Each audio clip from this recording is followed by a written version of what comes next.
Debate की master class. और ये आपके लिए कॉम्प्लीमेंट है दोनों के लिए कि अगर डिबेट का मास्टर क्लास कंडक्ट किया जाए तो आप दोनों उसके प्रोफेसर होंगे। क्या आप पहले तो इस बात के से सहमत हैं?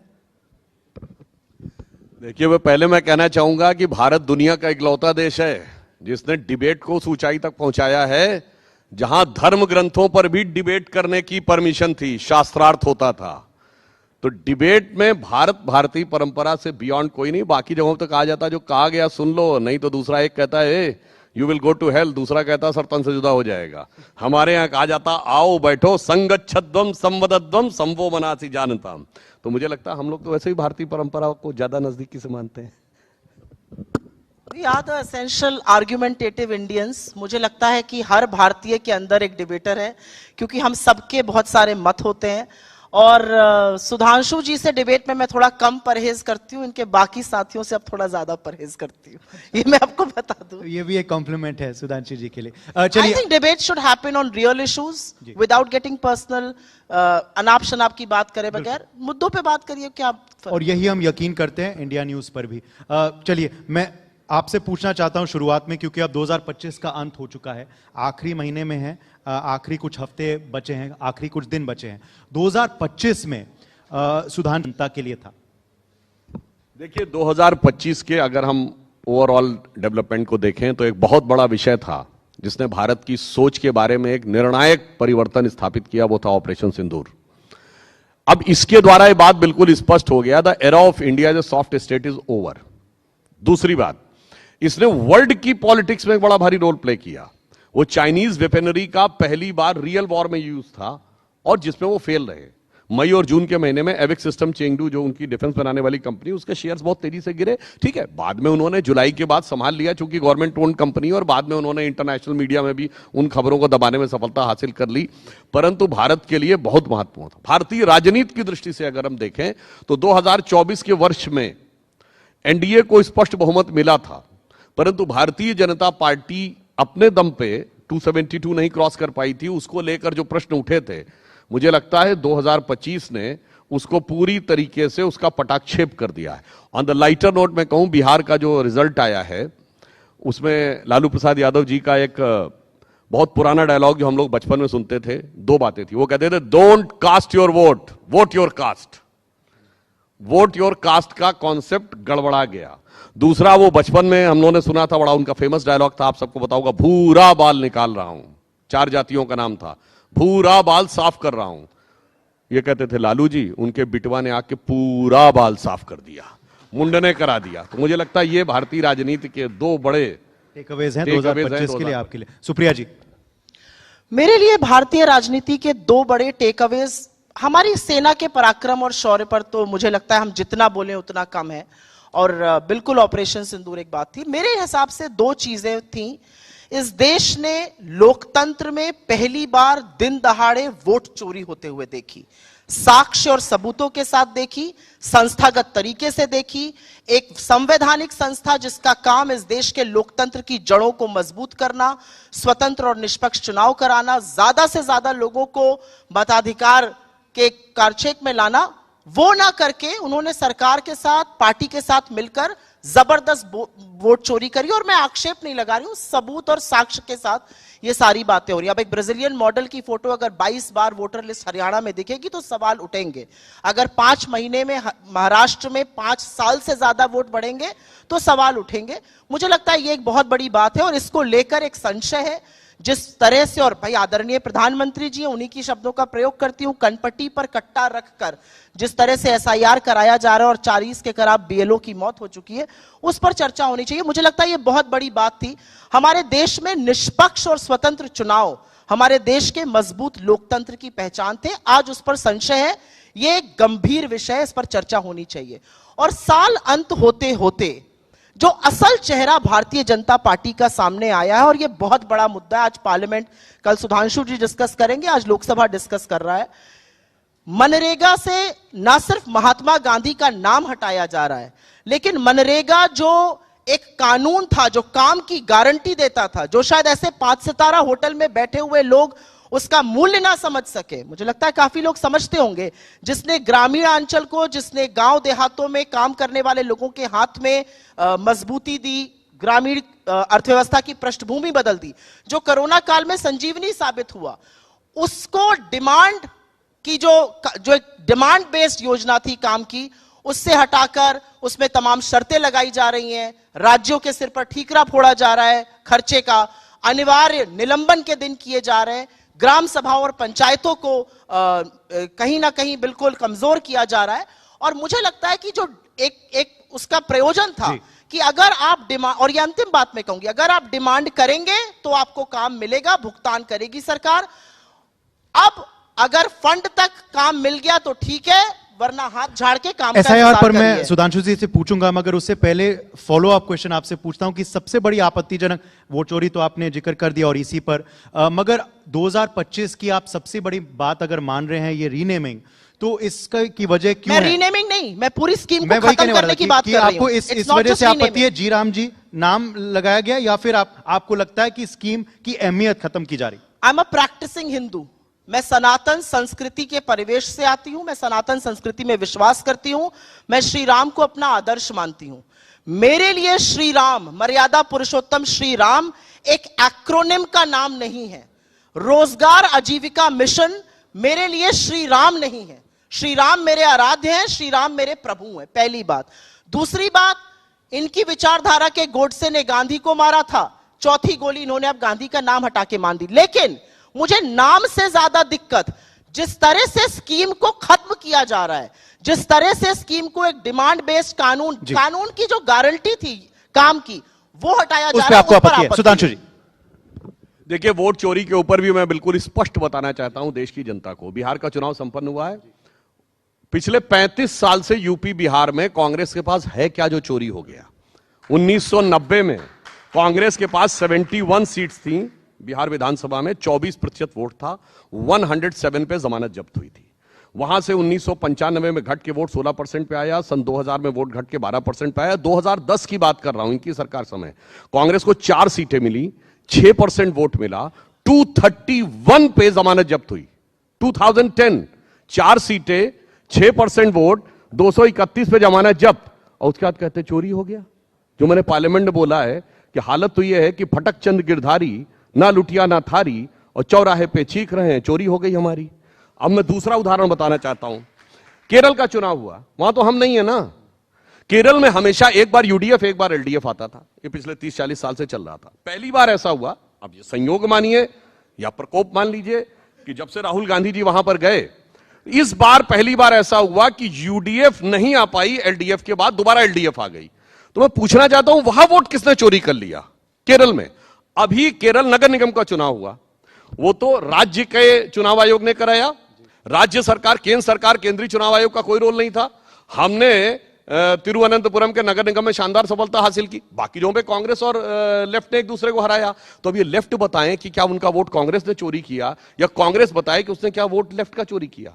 इसलिए मैं कहना चाहता हूं, और एक और फैक्ट, 2014 के बाद 73 स्टेट असेंबली इलेक्शंस हुए, 40 एनडीए जीता है और 33 में विपक्ष जीता है।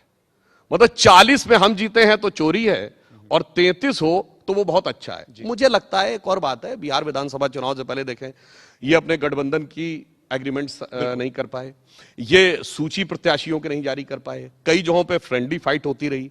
मुकेश सहनी जी का ऑन रिकॉर्ड एक इंटरव्यू में कहा, मैं इसमें कोई जातियों में विद्वेष नहीं पैदा करना चाहता, उन्होंने अपनी जाति का नाम लेके कहा कि निषाद समाज की अधिकतर प्रताड़ना यादव समाज के द्वारा हुई है, इस कारण से हमें वोट ट्रांसफर कराने में समस्या आ रही है। तो इसका मतलब नेता मिले हुए थे, धरातल पे वोट नहीं मिला हुआ था, इस कारण से समस्या। और लास्ट में मैं एक और बात कहूंगा, हमारे यहां बूथ लेवल सम्मेलन होते हैं, आपने कांग्रेस में कितनी बार देखा है होते हुए? मंडल लेवल के सम्मेलन, पन्ना प्रमुख होने की बात, तो ये सब वजह थी, इस वजह से आप वहां जीते। एक्टिविटी भी दिखनी चाहिए ना। अब इससे पहले मैं उनसे जवाब लूं जी, ये नए बिल पे आप क्या कहेंगे? नहीं, अभी आप पहले मुझे इसका जवाब रिबट कर लेने दीजिए, उसके बाद आप नए बिल पे बात। नए बिल पे नहीं, आप SIR दोनों चीजें बिल पे बोल चुकी है। जवाब दे दें, अरे आप उस फिर बिल नए पे तो बोल चुकी है बोलिएगा। ना, बिल पे तो बोल दें। चलिए, आप फिर डबल चलिए टाइम ग्रामीण वाले उसके ऊपर। अब मैं बिल पे बताना चाहता हूं, देखिए साहब, 2005 में जो मनरेगा आया था, तब से अब तक बहुत परिवर्तन आ गया है गांवों में। अब सारे गांवों में इलेक्ट्रिसिटी है, गांवों से रोड कनेक्टिविटी है, अधिकांश गांवों में नल से जल भी आ चुका है, ब्रॉडबैंड कनेक्टिविटी हो चुकी है गांवों में। और तो इसलिए हमने कोई योजना कम नहीं की है, 100 दिन की गारंटी को 125 दिन की गारंटी किया है।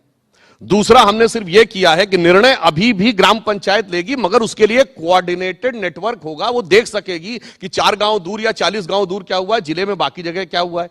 तीसरा, हमने क्या किया कि उनको 4 कैटेगरी में डिवाइड कर दिया है। हमने कहा एक इंफ्रास्ट्रक्चर डेवलप करने के लिए होना चाहिए, एक मौसम से रिलेटेड आपदा के लिए, एक जल संसाधन के लिए और एक आजीविका के लिए, यानी जिसमें ड्रोन दीदी से लेके लखपति दीदी वाले कार्य हैं वो भी उसके साथ होंगे। इसके अलावा डिजिटाइजेशन किया है। इसके अलावा हमने ये किया हर हफ्ते उनको रिपोर्ट देनी पड़ेगी। बायोमेट्रिक प्रिंटिंग की है, तो अब ये नहीं हो पाएगा कि नाम बता दिया 100 और काम किया 50 लोगों ने और 50 का हो गया, तो बायोमेट्रिक प्रिंटिंग होगी। और जहां तक राज्यों को देने की बात है, तो हमने 1,51,000 करोड़ रुपए दिया है। कांग्रेस के रिजीम में मनरेगा के लिए 33, 34, 35,000 करोड़ रुपए आता था, हम भी जो दे रहे थे 65,000 करोड़ रुपए तक दे रहे थे। अब हमने खुद 95,000 सेंटर दे रहा है। जो बचा है वो राज्यों को हम फ्लेक्सिबिलिटी दे रहे हैं ऊपर से कि आप चाहो तो इसमें ऐड करके और बेहतर कर लो। तो अगर ईमानदारी से देखा जाए तो उस चीज को और बेहतर और सुगम बनाने का एक प्रयास किया है, जो आधुनिक भारत के, विकसित भारत के लक्ष्य के लिए गांवों को साथ में आना चाहिए। एक लाइन से ही शुरुआत कर देती हूं। तेरी फाइलों में गांव का मौसम गुलाबी है, मगर ये आंकड़े झूठे और ये दावे किताबी हैं। मनरेगा की असलियत सुनिएगा आप। Mahatma Gandhi National Rural Employment Guarantee Act को इन्होंने बदल के एक नई स्कीम ला रहे हैं। सबसे पहले मैं उसी के बारे में चर्चा कर लेती हूं, फिर SIR पर आऊंगी। इन्होंने कहा हम 125 दिन देंगे। अब ध्यान से सुनिएगा, इन्होंने कितने दिन का औसतन काम दिया है। 2018-19 में 100 दिन की गारंटी है मनरेगा में। 2018-19 में इन्होंने 51 दिन 51 डेज का औसतन काम दिया था। 100 पहुंचना तो बहुत दूर की बात है। और 2024-25 में 42 डेज 42 दिन का औसतन काम दिया है। 100 दिन का काम दे नहीं पा रहे, 125 की बात करेंगे। ये इनकी असलियत है। अब बात करते हैं, फ्रेमवर्क होना चाहिए, GIS tools, geo tagging, AI, dashboard. अब ग्राम सभा और पंचायत ऐसे नहीं डिसाइड करेगी। एक सिंपल सी चीज, उत्तर प्रदेश से हम दोनों लोग आते हैं, सिंपल सी चीज SIR का फॉर्म जो पढ़े लिखे BLO है वो नहीं भर पा रहे। 2 बार डेट उत्तर प्रदेश में बढ़ा देनी पड़ी है। तो यह सोचना कि जो व्यक्ति दैनिक मजदूरी करने के लिए इस स्कीम का हिस्सा बनना चाहता है वो इतना टेक्निकली साउंड होगा, इतना तकनीकी रूप से मजबूत होगा, ये एक और मुगालता है। अब इन्होंने बात करी 60 दिन के निलंबन की। ये सरकार तय करेगी कि मजदूर की क्या चॉइस होगी। आप सार्वजनिक काम दीजिए, मजदूर नहीं करना चाहेगा तो वो खेती के मौसम में जाके कहीं और काम करेगा, लेकिन उसके पास चॉइस होनी चाहिए। सरकार खुद अब लेबर सप्लायर बन गई है। सरकार कह रही है आप निजी जगहों पे जाके काम करिए। और इसकी सबसे बड़ी बात यह है कि इन्होंने एक फंड आवंटित करने की बात करी है। वो फंड आवंटित होगा, वो फंड एग्जॉस्ट होगा और उसके बाद काम नहीं मिलेगा। दैट इज मतलब काम का इंतजार करो, फंड का इंतजार करो और कोई काम मत करो। ये असलियत है। और SIR पर क्योंकि इन्होंने इतना लंबा बोला, मैं तो ये और NDA की बात कर दी, तो एक और मुद्दे को ले आते हैं चर्चा में, होना भी चाहिए। मैं महिला हूं, यहां पे बहुत सारी महिलाएं हैं, इस बात पर चर्चा तो यहां पर भी होनी चाहिए। मैं तो सुधांशु जी से डायरेक्टली एक सवाल पूछना चाहती हूं। आपने बार बार बिहार की बात करी, आपने बार बार वहां जीत की बात करी, आपने घटक दल की बात करी।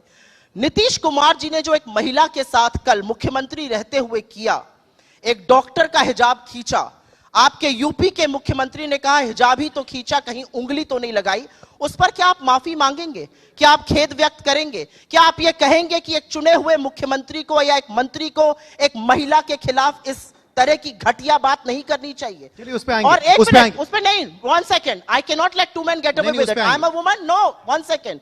मैं ये सवाल पूछना चाहती हूं डायरेक्ट, क्योंकि मैं एक महिला हूं और मुझे ऐसा लगता है कि हमारे यहाँ प्रथा है घूंघट की, किसी के यहाँ प्रथा है हिजाब की, ये चॉइस है। आप कौन होते हैं एक महिला का हिजाब खींचने वाले? एक पिता को ये काम करने का अधिकार नहीं है सार्वजनिक रूप से। किस हक से नीतीश कुमार जी ने ये किया? सुधांशु जी उस पे जवाब देंगे, उस पे सुधांशु जी उस पे जवाब देंगे, मगर एक फॉलो आंसर टू दैट, लंबा बोले थे, एक फॉलो अप सवाल है आपसे SIR पे, क्योंकि क्या होता है कि चुनाव में मैं SIR पर ही बोलने जा रहा हूं। हाँ एग्जैक्टली, क्योंकि चुनाव में अनेक विषय जो हैं उठते हैं। बिहार चुनाव से पहले विषय उठा ही नहीं था, इसी को लेकर पूरी यात्रा की थी आपके नेता राहुल गांधी जी ने, मगर हमने देख लिया परिणाम क्या है। तो क्यों नहीं आपको लगता कि अब नए मुद्दा उठाया जाए 2026 में? नया साल आ रहा है, नया मुद्दा क्यों नहीं? मैं बिहार के रिजल्ट को बिल्कुल एक्सेप्ट करने को तैयार नहीं हूं। मैंने वहां की जमीनी हकीकत देखी है। आप ये कह रहे हैं कि 20 साल सत्ता में रहने के बाद